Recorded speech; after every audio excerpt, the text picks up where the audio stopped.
नारी सुरक्षा को लेकिन लड़े आरंभ हो जाइए 3500 ऊर्ध माँ भौणी सहित बलात्कार गण दुष्कर्म से हत्या ये गोटे नीतिदिनिया कथा पलटि गला। प्रत्येक दिन 15 जन आम नारी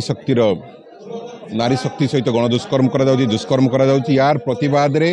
विजु जनता दल राजरास्ता कल बेलांगरे जो घटना घटिला दिन दीपहर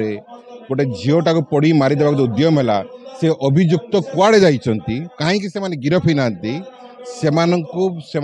स्थिति कौन से विषय पचार आम थाना को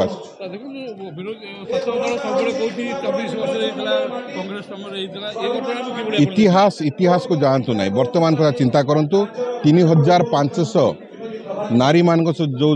जो दुष्कर्म होइछि एवं अत्याचार होइछि तार जवाब रखंतु एवं बेलांगर अभियुक्त मान बलंगा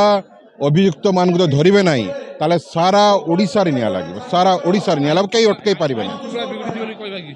निश्चित भाव में लोके राजरास्ता को लेबे युवक राजरास्ता को लेबे छात्र समाज राजरास्ता को लेबो सरकार दम अच्छी ताकत अटकई देवार